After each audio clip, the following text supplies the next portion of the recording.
Jamie. Today's day 162 of reading. Today we're reading Harry Potter and the Prisoner of Azkaban. Let's get started. We're on page 207. I had me orders from Dumbledore, and I told Black no. Dumbledore's theory was to go to his aunt and uncle's. Black argued, but in the end he gave in. Told me to take his motorbike to get Harry there. I won't need it anymore, he says. I should have known there was something fishy going on then. He loved that motorbike. What was he giving it to me for? Why wouldn't he need it anymore? Fact was, it was too easy to trace. Dumbledore knew he'd been the Potter's secret keeper. Black knew he was going to have to run for it that night. He knew it was a matter of hours before the Ministry was after him.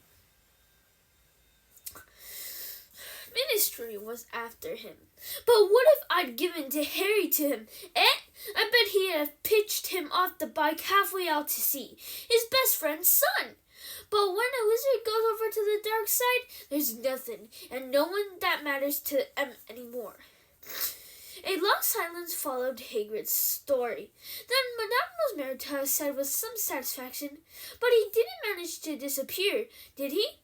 The Ministry of Magic caught up with him the next day." "Alas, if only we had," said Fudge bitterly. "It was not we who found him. It was little Peter Pettigrew, another one of Potter's friends.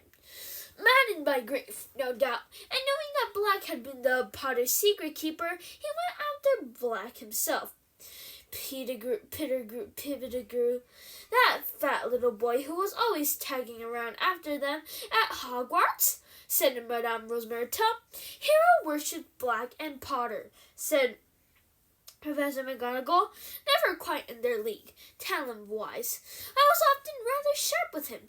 You can imagine how I regret that now." She sounded as though she had a sudden head cold. "There now, Minerva," said Fudge kindly. "Pettigrew died a hero's death. Eyewitnesses, Muggles, of course. We wiped their memories later.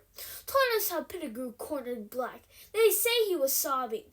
'Lily and James, Sirius, how could you?' And then he went for his wand. Well, of course, Black was quicker. Blew Pettigrew to smithereens." Professor McGonagall blew her nose and said thickly, "Stupid boy, foolish boy. He was always hopeless at dueling. Should have lifted to the Ministry. I tell you, if I'd gone into Black before little Pettigrew did, I wouldn't have messed around with wands. I'd have ripped him limb from limb." Hagrid growled. "You don't know what you're talking about, Hagrid," said Fudge sharply. "Nobody but trained hit wizards from the magical law enforcement squad would have stood a chance against Black once he was cornered. I was junior minister in the Department of Magical Catastrophes at the time, and I was one of the first on the scene after Black murdered all those people. I will never forget it. I still dream about it sometimes. A crater in the middle of the street, so deep it had cracked the sewer below. Bodies everywhere. Muggles screaming, and Black standing there laughing, with what left of Pettigrew in front of him. A heap of blood-stained robes and a few fragments." Fudge's voice stopped abruptly. There was the sound of 5 noses being blown.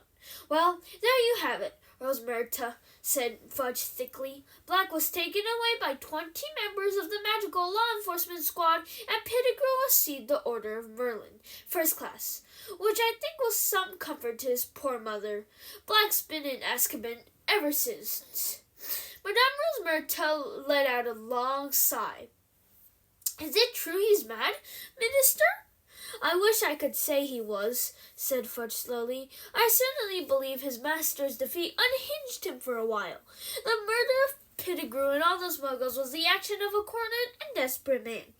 Cruel, pointless. Yet I met Black on my last inspection of Azkaban. You know, most of the prisoners there sit muttering to themselves in the dark. There's no sense in them.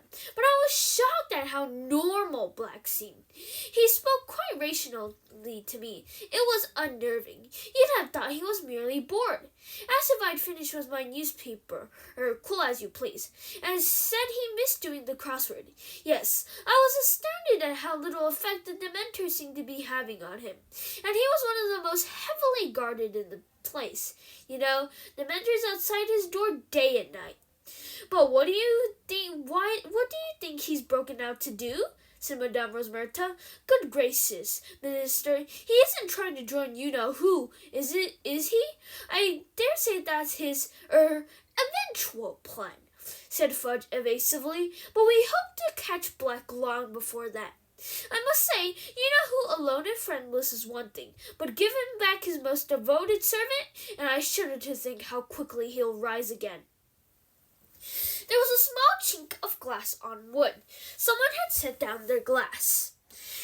You know, Cornelius, if you're dining with the headmaster, we'd better head back up to the castle, said Professor McGonagall. One by one, the pairs of feet in front of Harry took the weight off of their owners once more. Hems of cloaks swung into sight, and Madame Rosmerta's glittering heels disappeared behind the bar. The door of the three broomsticks opened again. There was another flurry of snow, and the teachers had disappeared. Harry? Ron's and Hermione's face appeared under the table. They were both staring at him, lost for words. Chapter 11. The Firebolt. Harry didn't have a clear idea of how he had managed to get back into Honeyduke's cellar, through the tunnel, and into the castle once more. All he knew was that the return trip seemed to take no time at all, and that he hardly noticed what he was doing, because his head was still pounding with the conversation he had just heard. Why had nobody ever told him? Dumbledore, Hagrid, Mr. Weasley, Cornelius Fudge. Why hadn't anyone ever mentioned the fact that Harry's parents had died because their best friend had betrayed them? Ron and Hermione watched Harry nervously, all through dinner, not daring to talk about what they'd overheard, because Percy was sitting close by them. When they went upstairs to the crowded common room, it was to find Fred and George had set off half a dozen dung mobs in a fit of end-of-term high spirits. Harry, who didn't want Fred and George asking him whether he'd reached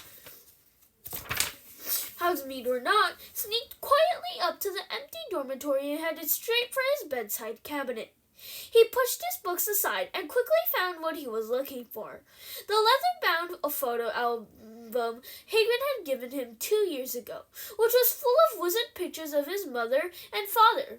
He sat down on his bed, drew the hangings around him, and started turning the pages, searching until he stopped on a picture of his parents' wedding day. That was his father waving up at him, beaming, the untidy black hair Harry had inherited standing up in all directions. There was his mother, alight with happiness, arm in arm with his dad, and that must be him, their best man. Harry had never given him a thought before. If he hadn't known it was the same person, he would never have guessed it was Black in this old photograph. His face wasn't sunken and waxy, but handsome, full of laughter. Had he already been working for Voldemort when this picture had been taken? Was he already planning the deaths of 2 people next to him? Did he realize he was facing 12 years in Azkaban? 12 years that would make him unrecognizable? But the Dementors don't affect him, Harry thought, staring into the handsome, laughing face. He doesn't have to hear my mom screaming if they get too close. Harry slammed the album shut, reached over and stuffed it back into his cabinet, took off his robes and glasses and got into bed, making sure the hangings were hiding him from view. The dormitory door opened. "Harry?" said Ron's voice uncertainly, but Harry lay still, pretending to be asleep. He heard Ron leave again and rolled over on his back, his eyes wide open.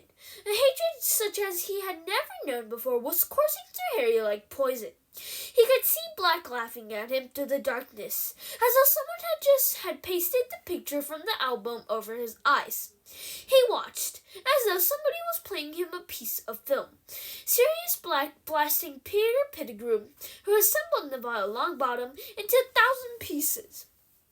He could hear, though having no idea what Black's voice might sound like, a low, excited mutter. "It has happened. My lord, the Potters have made me their secret keeper." And then came another voice,